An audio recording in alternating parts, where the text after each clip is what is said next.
নমস্কার। পায়ে পায়ে সময়ের শব্দের নতুন ভিডিওতে আপনাদের অনেক অনেক স্বাগত।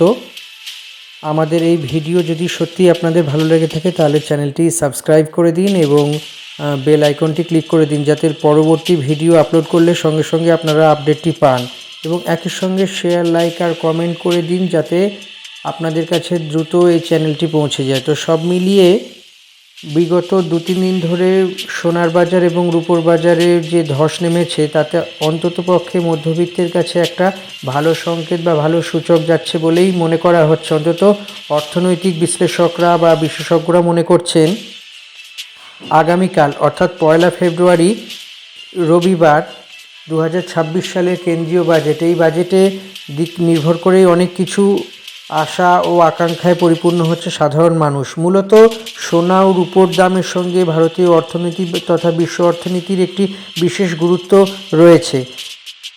গতকাল দেখতে পাওয়া গিয়েছে যে প্রায় 15%-এর ওপরে রূপোর দাম কমেছিল এবং প্রায় 10%-এর কাছাকাছি বা 10%-এর একটু বেশি সোনার দামও পড়েছে। সব মিলিয়ে অনেক দিন পর মধ্যবিত্তের কাছে তো অত্যন্ত বড় খবর এসেছে।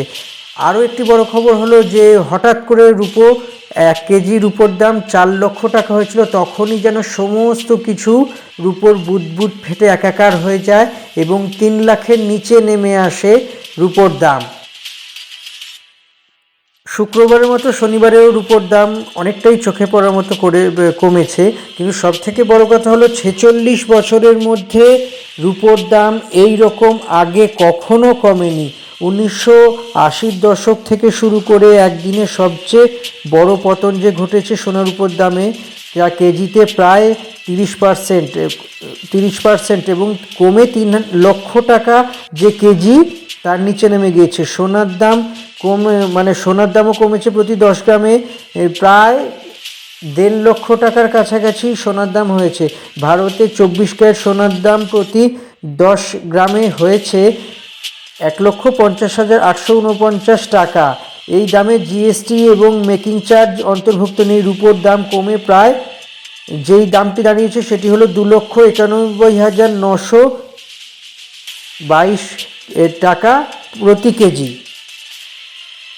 বিশ্বের বিভিন্ন জায়গার সঙ্গে ভারতের প্রধান শহরগুলিতেও সোনার দাম 22, 24 এবং 18 ক্যারেট ইত্যাদিতে বিক্রি হয়ে থাকে। বৃহস্পতিবার প্রায় 4 লাখে রূপো পৌঁছবার পর শুক্রবার রূপোর দাম এমসিএক্সে প্রায় কমে যা দাঁড়িয়েছে সেটি হলো 2,91,000 টাকা প্রতি কেজি রূপোর দাম। আন্তর্জাতিক বাজারে সোনার দাম 5.1% কমেছে, যা ডলার প্রতি 258 টাকা 30 পয়সা কমেছে এবং 5,87,000 টাকা 73 পয়সা ডলার প্রতি আউন্সে দাঁড়িয়েছে।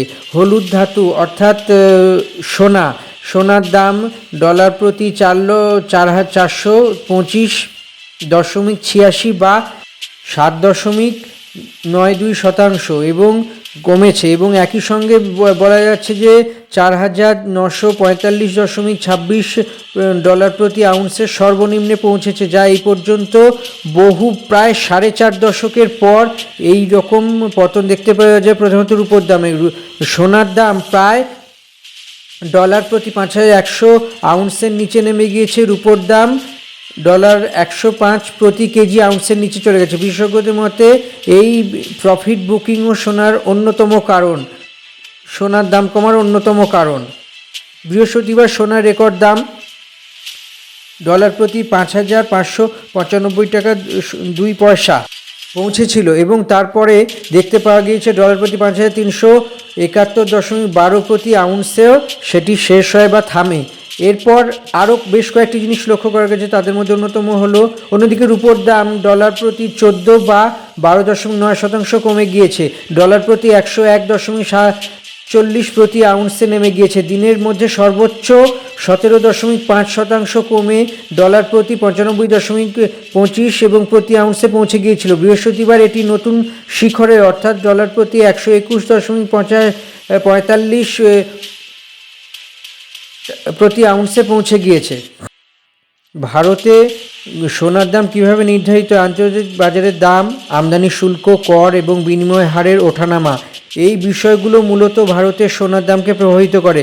এই সব মিলিয়ে প্রতিদিন দেশের সোনার দাম ঠিক হয় এবং তার সঙ্গে আরও বেশ কিছু বিষয় আছে যেগুলোকে মাথায় রাখতে হয়।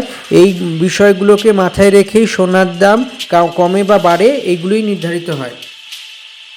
2026-এর বাজেটের উপর বাজারে উল্লেখযোগ্য কর্মকাণ্ড লক্ষ্য করা হয়েছে। বিনিয়োগকারীরা এই শিল্প এবং উভয়ের উপর চাহিদা বাড়ানোর জন্য বাজেটের সিদ্ধান্ত গভীরভাবে পর্যবেক্ষণ করেছেন। রূপো এমন একটি পণ্য যা বিনিয়োগ এবং শিল্প উভয়ের উপর নির্ভর করে থাকে, যা এটিকে অন্যান্য ধাতুর থেকে আলাদা করে দেয়। ভূ রাজনৈতিক এবং উত্তেজনা এবং মুদ্রাস্ফীতির চাপও নিয়ন্ত্রিত করে থাকে এই মূল্য বৃদ্ধিকে। 2026 সালের বাজেটে এর প্রভাব বিস্তার করা গিয়ে দেখতে পাওয়া যেতে ভারতে তার চাহিদা প্রায় 80% তার বেশি রূপোর আমদানি হয়েছে।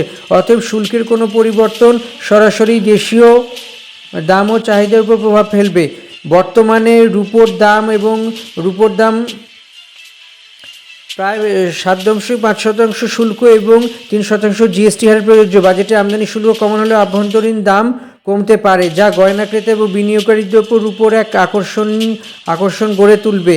একই সঙ্গে এই শুল্ক বৃদ্ধি হলে দাম আরও বাড়তে পারে এবং চাহিদার উপর চাপ সৃষ্টি করে। চাহিদা বৃদ্ধি বিশ্বব্যাপী ভারতীয় পণ্যগুলোকে আরও প্রতিযোগিতামূলক করে তুলতে রত্ন অলংকার খাত দীর্ঘদিন ধরে আমদানি ও শুল্ক জিএসটি ছাড়ের দাবি করে থাকে।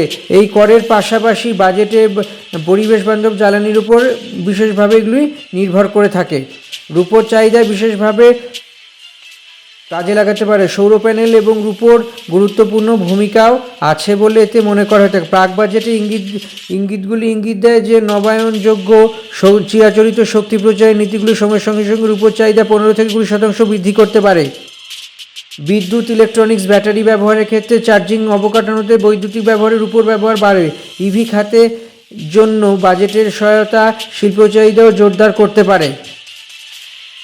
গত কয়েক বছর ইলেকট্রনিক্স, ইভি এবং সৌর খাতের কারণে বিভিন্ন রূপোর ব্যবহার দ্রুতগতি বৃদ্ধি পেয়েছে এবং ইলেকট্রনিক্স এবং বৈদ্যুতিক অ্যাপ্লিকেশনগুলি এখন মোট রূপো শিল্পের চাহিদার প্রায় 88% বা কখনো কখনো সেটি 68% দাঁড়িয়েছে। ইতিমধ্যে 2015 সালে রূপো ইটিএফ শক্তিশালী বিনিয়োগ পরিমাণ হয়ে গিয়েছে, যা সামগ্রিকভাবে চাহিদা ও আমদানির চাপ বাড়িয়েছে।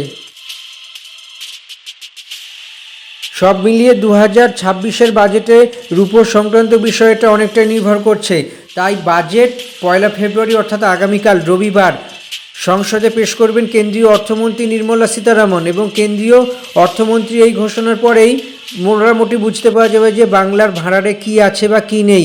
এই সব কিছুই আর মাত্র কয়েক ঘন্টার ব্যবধানে এবং তার সঙ্গেই নির্ধারিত হবে আরও অনেক কিছু। আগামীকালের বাজেটই ঠিক করে দেবে আগামী 1 বছর ভারতীয় অর্থনীতি ঠিক কোন খাতে বইবে। সোনার উপর সঙ্গে অন্যান্য ক্ষেত্রগুলি আরও শক্তিশালী না মজবুত করবে দেশীয় অর্থনীতিকে। এই সমস্ত কিছু নজর রাখুন। এই ভিডিও দেখুন, লাইক করুন, সাবস্ক্রাইব করুন, কমেন্ট করুন এবং একই সঙ্গে ভালো যদি লাগে বেল আইকনটি ক্লিক করে দিন। পরের অন্য একটি ভিডিওতে আবার আপনাদের সঙ্গে দেখা হচ্ছে।